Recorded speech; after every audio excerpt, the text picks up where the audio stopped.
ವೀಕ್ಷಕರೇ ನಮಸ್ಕಾರ. Jeet media network YouTube ವಾಹಿನಿಯ ವಿಶೇಷ ವಿಡಿಯೋ ನೋಡೋದಕ್ಕೆ ನಿಮಗೆಲ್ಲ ಸ್ವಾಗತ. ಜೀವನದ ಎಲ್ಲಾ ಕಷ್ಟಗಳಿಂದ ಹೊರಬರಬೇಕೆ? ಜ್ಯೋತಿಷ್ಯದ 6 ಮಹಾ ಉಪಾಯಗಳನ್ನ ಮಾಡಿ ನೋಡಿ. ಥಟ್ಟಂತ ಕಷ್ಟಗಳಿಂದ ಹೊರಗಡೆ ಬರ್ತೀರಾ ಅನ್ನೋ ರಹಸ್ಯದ ಮಾಹಿತಿಯನ್ನ ಈ ವಿಡಿಯೋದಲ್ಲಿ ನಿಮಗೆ ಹೇಳ್ತೀನಿ ನೋಡಿ. ಈ ವಿಡಿಯೋಗೆ ಈಗಲೇ ಒಂದು ಲೈಕ್ ಕೊಟ್ಟು ವಿಡಿಯೋ ಕೆಳಗೆ ಜೈ ಶ್ರೀರಾಮ್ ಅಂತ ಕಮೆಂಟ್ ಮಾಡೋದಕ್ಕೆ ಮರಿಬೇಡಿ. ಯಾವುದೇ ಕೆಲಸಕ್ಕೆ ಕೈ ಹಾಕಿದ್ರೂ ಕೆಲಸ ಆರಂಭ ಆಗೋ ಮುನ್ನವೇ ವಿಘ್ನ. ಮನೆಯಲ್ಲಿ ಸದಾ ವಾದ ವಿವಾದ ಗಲಾಟೆ. ವಯಸ್ಸಾದರೂ ಕಂಕಣ ಭಾಗ್ಯ ಕೂಡಿ ಬರ್ತಿಲ್ಲ, ಸಂತಾನ ಭಾಗ್ಯ ಇಲ್ಲ, ಕುಟುಂಬದ ಸದಸ್ಯರ ಆರೋಗ್ಯದಲ್ಲಿ ಏರುಪೇರು, ವ್ಯಾಪಾರದಲ್ಲಿ ನಷ್ಟ. ಇಂತಹ ಸಮಸ್ಯೆಗಳು ಒಂದಾದ ಮೇಲೆ ಒಂದು ಬರ್ತಾ ಇದ್ರೆ ಮನುಷ್ಯನ ಜೀವನ ಹೇಗಾಗಿರ್ಬೇಡ. ಕಷ್ಟಗಳ ಸುಳಿಯಿಂದ ಪಾರಾದ್ರೆ ಸಾಕು ಅನ್ನೋ ಹಾಗ್ಬಿಟ್ಟಿರುತ್ತೆ. ಅದಕ್ಕಂತ ಪೂಜೆ ಪುನಸ್ಕಾರ ಎಲ್ಲವೂ ಮಾಡ್ತಾರೆ. ಆದರೂ ಕಷ್ಟ ಬೆಂಬಿಡದೆ ಬೇತಾಳದಂತೆ ಕಾಡ್ತಿರುತ್ತೆ. ಅದಕ್ಕೆ ಜ್ಯೋತಿಷ್ಯದಲ್ಲಿ ಕೆಲ ಪರಿಹಾರಗಳನ್ನ ಹೇಳಲಾಗಿದೆ. ಅದರಲ್ಲಿ ಮುಖ್ಯವಾದ 6 ಮಹಾ ಉಪಾಯಗಳನ್ನ ಈ ವಿಡಿಯೋದಲ್ಲಿ ನಾವು ನಿಮಗೆ ಒಂದೊಂದಾಗಿ ಹೇಳ್ತಾ ಹೋಗ್ತೀವಿ. ಈ ಮಹಾ ಉಪಾಯಗಳು ಏನೇನು ಅಂತ ಗೊತ್ತಾಗ್ಬೇಕಂದ್ರೆ ಈ ವಿಡಿಯೋವನ್ನ ಸ್ಕಿಪ್ ಮಾಡದೆ ಕೊನೆ ತನಕ ನೋಡಿ. ಹಿರಿಯರು ಆಗಾಗ ಒಂದು ಮಾತು ಹೇಳ್ತಿರ್ತಾರೆ, ಕಷ್ಟಗಳು ಮನುಷ್ಯನಿಗೆ ಬರದೆ ಮರಕ್ಕೆ ಬರುತ್ತಾ ಅಂತ. ಈ ಮಾತು 100ಕ್ಕೆ 100ರಷ್ಟು ಸತ್ಯ. ಹಾಗಂತ ಕಷ್ಟಗಳೇ ಜೀವನ ಆಗ್ಬಿಟ್ರೆ ಆ ಮನುಷ್ಯನ ಪರಿಸ್ಥಿತಿ ಹೇಗಾಗಿರ್ಬೇಡ. ನೊಂದು ಬೆಂದು ಬೆಂಡಾಗಿ ಹೋಗಿರ್ತಾನೆ. ಎಷ್ಟೋ ಬಾರಿ ಕಷ್ಟಗಳನ್ನ ಎದುರಿಸೋಕಾಗ್ದೆ ಜೀವನವೇ ಬೇಡ ಅಂತ ಆತ್ಮಹತ್ಯೆ ಮಾಡ್ಕೊಳ್ಳೋ ನಿರ್ಧಾರವನ್ನು ತೆಗೆದುಕೊಂಡಿರ್ತಾನೆ. ಇದು ತುಂಬಾ ದೊಡ್ಡ ತಪ್ಪು. ಈಸಬೇಕು, ಇದ್ದು ಜಯಿಸಬೇಕು. ಅದುವೇ ಜೀವನ. ಪ್ರತಿಯೊಬ್ಬರ ಜೀವನದಲ್ಲಿ ಬರುವ ಕಷ್ಟ ಅಂದ್ರೆ ಹಣಕಾಸಿನ ಸಮಸ್ಯೆ. ಕಷ್ಟಪಟ್ಟು ದುಡಿದರೂ ಕೈ ತುಂಬ ಸಂಬಳ ಸಿಗೋಲ್ಲ. ಪದೇ ಪದೇ ಸಾಲ ಮಾಡುವ ಸಂದರ್ಭ. ಆ ಸಾಲ ತೀರಿಸೋಕಾಗದೆ ಇನ್ನೊಂದು ಸಾಲ. ಇದರಲ್ಲೇ ಜೀವನ ಆಗೋಗುತ್ತೆ.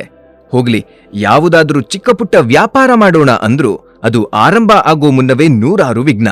ಇಂತಹ ಪರಿಸ್ಥಿತಿಯಲ್ಲಿ ಏನೂ ಮಾಡೋಕೂ ತೋಚದೆ ಎಲ್ಲ ಹಣೆಬರಹ ಗ್ರಹಗತಿಗಳ ಕಾಟ ಅಂದ್ಕೊಂಡು ಗೊಣಗೋರು ಕಡಿಮೆ ಇಲ್ಲ. ಬೇರೆ ಯಾವ ಮಾರ್ಗ ತೋಚದೆ ಕೆಲವರು ಜ್ಯೋತಿಷಿಗಳ ಬಳಿ ಹೋಗಿ ಇದಕ್ಕೆ ಏನಾದ್ರೂ ಪರಿಹಾರಗಳಿದ್ರೆ ಹೇಳಿ ಅಂತಾರೆ. ಜ್ಯೋತಿಷ್ಯ ಶಾಸ್ತ್ರದಲ್ಲಿ ಪರಿಹಾರಗಳಿಲ್ಲದ ಸಮಸ್ಯೆಗಳೇ ಇಲ್ಲ. ಆರೋಗ್ಯದಿಂದ ಹಿಡಿದು ಮದುವೆ ಭಾಗ್ಯ, ವ್ಯಾಪಾರ, ಹೀಗೆ ಕಷ್ಟ ಯಾವುದೇ ಇರಲಿ ಪರಿಹಾರ ಇದ್ದೇ ಇದೆ. ಅದನ್ನ ಅಚ್ಚುಕಟ್ಟಾಗಿ ಪಾಲಿಸಿದ್ರೆ ಸಾಕು. ಎಂತಹದ್ದೇ ಕಷ್ಟ ಇರಲಿ ಅದರಿಂದ ಮುಕ್ತಿ ಸಿಗುವುದು ಖಚಿತ. ಈಗಾಗಲೇ ಈ ಉಪಾಯಗಳನ್ನ ಕೆಲವರು ಅಚ್ಚುಕಟ್ಟಾಗಿ ಪಾಲಿಸಿದ್ದಾರೆ. ನೀವು ಇದನ್ನ ಪಾಲಿಸಿದ್ರೆ ನಿಮ್ಮ ಕಷ್ಟಗಳು ನಿಮ್ಮ ಜೀವನದಿಂದ ದೂರ ಆಗೋದು ಗ್ಯಾರಂಟಿ. ಅದರಲ್ಲೂ ಪೈಸೆಗೂ ಪರದಾಡೋ ಕಾಲ ಶಾಶ್ವತವಾಗಿ ನಿಮ್ಮ ಜೀವನದಿಂದ ದೂರ ಹೋಗ್ಬಿಡುತ್ತೆ. ಆಂಜನೇಯನನ್ನ ಕಲಿಯುಗದ ದೇವರು ಎಂದು ಹೇಳಲಾಗುತ್ತೆ. ಈ ಸಂಕಟ ವಿಮೋಚನ ಪವನ ಪುತ್ರ ಸದಾ ತನ್ನ ಭಕ್ತರ ರಕ್ಷಣೆಗೆ ಸಿದ್ಧನಾಗಿರ್ತಾನೆ ಅನ್ನೋ ನಂಬಿಕೆ ಭಕ್ತರದ್ದು. ಅದೇ ನಂಬಿಕೆಯಲ್ಲಿ ಮಂಗಳವಾರ ಮತ್ತು ಶನಿವಾರದಂದು ಹನುಮನನ್ನ ಪ್ರಾಮಾಣಿಕ ಹೃದಯದಿಂದ ಪೂಜಿಸಿದ್ರೆ ಸಾಕು. ನಿಮ್ಮ ಕಷ್ಟ ಕಾರ್ಪಣ್ಯಗಳೆಲ್ಲವೂ ದೂರವಾಗಿ ಹೋಗುತ್ತೆ. ಇದರ ಜೊತೆಗೆ ನೀವು ಇನ್ನೂ ಒಂದು ಕೆಲಸವನ್ನ ತಪ್ಪದೆ ಮಾಡಬೇಕು. ಮಂಗಳವಾರದಂದು ನೀವು ಆಂಜನೇಯನ ದೇವಸ್ಥಾನಕ್ಕೆ ಹೋಗಿ ಆ ಮೂರ್ತಿಯ ಮುಂದೆ ಪದ್ಮಾಸನ ಹಾಕಿ ಕೂತು ಸ್ಪಷ್ಟವಾಗಿ ಸುಂದರಕಾಂಡವನ್ನ ಪಠಿಸಬೇಕು. ಇದನ್ನ ನೀವು 11 ಮಂಗಳವಾರದವರೆಗೆ ನಿರಂತರವಾಗಿ ಮಾಡಬೇಕು. ಹಾಗೆಯೇ ಸಾಸಿವೆ ಎಣ್ಣೆಗೆ ಲವಂಗವನ್ನ ಹಾಕಿ ದೀಪವನ್ನ ಹಚ್ಚಬೇಕು. ಈ ರೀತಿ ಮಾಡುವುದರಿಂದ ನಿಮ್ಮ ವ್ಯವಹಾರದಲ್ಲಿರುವ ಎಲ್ಲಾ ವಿಘ್ನಗಳು ಒಂದೊಂದಾಗಿ ದೂರವಾಗುತ್ತಾ ಹೋಗುತ್ತೆ. ನಿಮಗೆ ಸಾಲದ ಹೊರೆಯೂ ಕಡಿಮೆ ಆಗುತ್ತೆ. ಜೊತೆಗೆ ಬೇರೆ ಬೇರೆ ಮಾರ್ಗದ ಮೂಲಕ ಧನಾಗಮನ ಆಗುತ್ತದೆ. 2ನೇ ಮಹಾ ಉಪಾಯ. ಹಿಂದೂ ಸಂಪ್ರದಾಯದಲ್ಲಿ ಗೋಮಾತೆಗೆ ಪ್ರಮುಖ ಸ್ಥಾನ ನೀಡಲಾಗಿದೆ. ಗೋವಿನಲ್ಲಿ ಮುಕ್ಕೋಟಿ ದೇವತೆಗಳು ಸದಾಕಾಲ ನೆಲೆಸಿರ್ತಾರೆ. ಈ ಮಾತೆಗೆ ಪೂಜೆ ಮಾಡಿದರೆ ಸಾಕು, ಸಕಲ ದೇವತೆಗಳಿಗೆ ಪೂಜೆ ಮಾಡಿದಷ್ಟು ಫಲ ದೊರೆಯುತ್ತದೆ ಎಂದು ಶಾಸ್ತ್ರಗಳಲ್ಲಿ ಹೇಳಲಾಗಿದೆ. ಕಾಮಧೇನು ಎಂದು ಕರೆಯುವ ಗೋವಿಗೆ ಆಹಾರ ನೀಡಿದರೆ ಮುಕ್ಕೋಟಿ ದೇವತೆಗಳಿಗೆ ನೈವೇದ್ಯ ಸಮರ್ಪಿಸಿದ ಹಾಗೆ ಅನ್ನೋ ನಂಬಿಕೆ ಇದೆ. ಇದೇ ಗೋವಿಗೆ ಶನಿವಾರದ ದಿನದಂದು ಕಪ್ಪು ಎಳ್ಳನ್ನ ತಿನ್ನಿಸಿ. ಹೀಗೆ ಮಾಡುವುದರಿಂದ ನಿಮ್ಮ ಜಾತಕದಲ್ಲಿರೋ ಶನಿ ದೋಷ ದೂರವಾಗುತ್ತೆ. ಹಾಗೆಯೇ ಗೋವಿಗೆ ಏನಾದರೂ ತಿನ್ನಿಸುವಾಗ ಸ್ವಲ್ಪ ಉಪ್ಪನ್ನ ಸೇರಿಸಿ ತಿನ್ನಿಸಿ. ಏನೂ ಇಲ್ಲ ಅಂದ್ರೂ ಒಂದು ರೊಟ್ಟಿಯನ್ನಾದರೂ ತಪ್ಪದೆ ತಿನ್ನಿಸಿ. ಹೀಗೆ ಮಾಡುವುದರಿಂದ ನಿಮ್ಮ ಜೀವನದಲ್ಲಿರುವ ಕಷ್ಟಗಳು ದೂರವಾಗಿ ಒಳ್ಳೆಯ ದಿನಗಳು ಬರುತ್ತೆ. ಗರುಡ ಪುರಾಣದಲ್ಲಿ ನೀವು ಮನೆಯಲ್ಲಿ ಮಾಡಿರುವ ಅಡಿಗೆಯಲ್ಲಿ ಪ್ರಥಮ ಭೋಗ ಗೋವಿಗೆ ಎಂದು ಹೇಳಿದ್ರೆ ಕೊನೆಯ ಭೋಗ ಶ್ವಾನಕ್ಕೆ ಎಂದು ಹೇಳಲಾಗಿದೆ. ಕುಟುಂಬದ ಎಲ್ಲಾ ಸದಸ್ಯರ ಊಟವಾದ ನಂತರ ಶ್ವಾನಕ್ಕೆ ಭೋಗ ಇಡಿ. ಶ್ವಾನ ಭೈರವೇಶ್ವರನ ವಾಹನವಾಗಿದೆ. ಆದ್ದರಿಂದ ನಾಯಿಗೆ ಊಟ ಹಾಕಿದ್ದಲ್ಲಿ ಭೈರವೇಶ್ವರ ನಿಮ್ಮ ಕಷ್ಟಗಳನ್ನ ದೂರ ಮಾಡ್ತಾನೆ.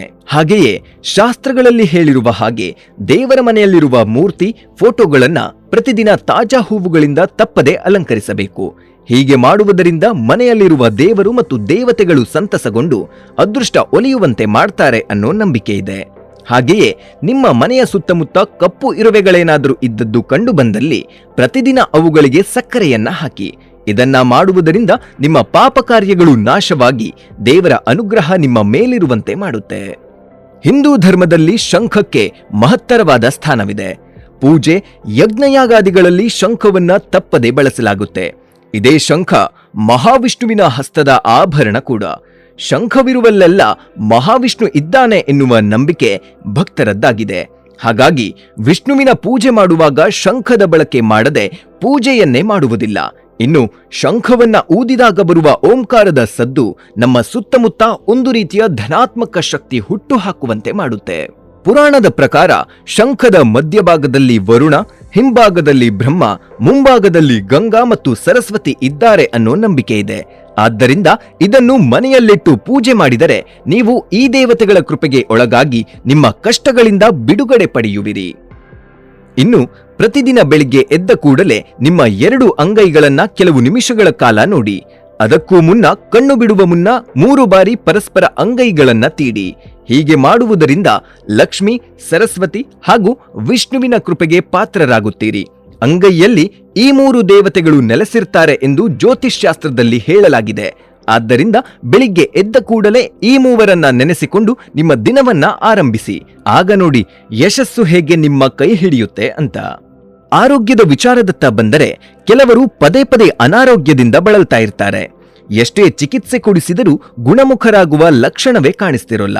ಇದಕ್ಕೆ ಜ್ಯೋತಿಷ್ಶಾಸ್ತ್ರ ಕೊಟ್ಟಿರುವ ಉಪಾಯ ಏನಂದ್ರೆ, ಸ್ವಲ್ಪ ಅಕ್ಕಿ ಹಿಟ್ಟನ್ನ ಕಲಸಿ ಅದನ್ನ ಉಂಡೆಯಾಗಿ ಮಾಡಿ ಒಂದು ಮಡಕೆಯನ್ನ ನೀರಿನಿಂದ ತುಂಬಿಸಿ, ತದನಂತರ ಹಿಟ್ಟಿನ ಉಂಡೆಯನ್ನ ಮಡಿಕೆಯಲ್ಲಿ ಹಾಕಿ ಆ ನೀರಿನ ಮಡಕೆಯನ್ನ ರೋಗಿಯ ಮೇಲೆ 3 ಬಾರಿ ನಿವಾಳಿಸಿ. ನಂತರ ಅವರು ಮಡಕೆಯ ನೀರನ್ನ ಅಶ್ವತ್ಥದಂತಹ ಪವಿತ್ರ ಮರಕ್ಕೆ ಅರ್ಪಿಸಬೇಕು ಮತ್ತು ಆ ಹಿಟ್ಟನ್ನ ಹಸುವಿಗೆ ತಿನ್ನಿಸಿದರೆ ಸಾಕು. ಈ ಪರಿಹಾರವನ್ನ 3 ದಿನಗಳವರೆಗೆ ನಿರಂತರವಾಗಿ ಮಾಡಿ. ಇದು ಅನಾರೋಗ್ಯದಿಂದ ಬಳಲುತ್ತಿರುವ ವ್ಯಕ್ತಿಯ ಮೇಲೆ ಪರಿಣಾಮ ಬೀರುತ್ತದೆ ಎಂದು ಹೇಳಲಾಗುತ್ತೆ. ಹೀಗೆ ಮಾಡುವುದರಿಂದ ಅವರು ಶೀಘ್ರದಲ್ಲೇ ಚೇತರಿಸಿಕೊಳ್ತಾರೆ. ಇನ್ನು ಕೊನೆಯ ಮಹಾ ಉಪಾಯ, ಅದು ಒಂದು ಅದ್ಭುತ ಮಂತ್ರ. ಇದನ್ನು ನೀವು 3000 ಬಾರಿ ಜಪಿಸಿದರೆ ಸಾಕು. ನಿಮ್ಮ ಜೀವನದಲ್ಲಿ ಎಂತಹ ಚಮತ್ಕಾರ ನಡೆಯುತ್ತೆ ನೋಡಿ. ಅಷ್ಟಕ್ಕೂ ಆ ಮಂತ್ರ ಯಾವುದು ಅಂತ ಕೇಳಿಸ್ಕೊಳ್ಳಿ. ಸ್ಥಾನೇ ಋಷಿಕೇಶೇ ತವ ಪ್ರಕೀರ್ತ್ಯ ಜಗತ್ ಪ್ರಹೃದ್ಯ ತನುರಜ್ಯತೆ ಚ ರಕ್ಷಾಂಸಿ ಭೀತಾನಿ ದಿಶೋ ದ್ರವಂತಿ ಸರ್ವೇ ನಮಸ್ಯಂತಿ ಚ ಸಿದ್ಧ ಸಂಘ. ಈ ಮಂತ್ರವನ್ನ 3000 ಬಾರಿ ಜಪಿಸಬೇಕು. ಆಗ ನೋಡಿ ನಿಮ್ಮ ಜೀವನದಲ್ಲಿ ಎಂತಹ ಚಮತ್ಕಾರ ಆಗುತ್ತೆ ಅಂತ. ಇದೇ ಆ ಮಂತ್ರ. ನಕಾರಾತ್ಮಕ ಶಕ್ತಿ ಇದ್ದಲ್ಲಿ ಉತ್ತಮ ಕಾರ್ಯಗಳು ನಡೆಯುವುದೇ ಅಸಾಧ್ಯ ಅನ್ನುವ ಹಾಗಾಗಿರುತ್ತೆ.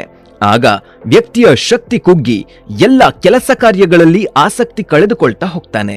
ಅಂತಹ ಸಂದರ್ಭದಲ್ಲಿ ಈ ಮಂತ್ರವನ್ನ ಪಠಿಸುವುದನ್ನ ಮರೆಯಬೇಡಿ.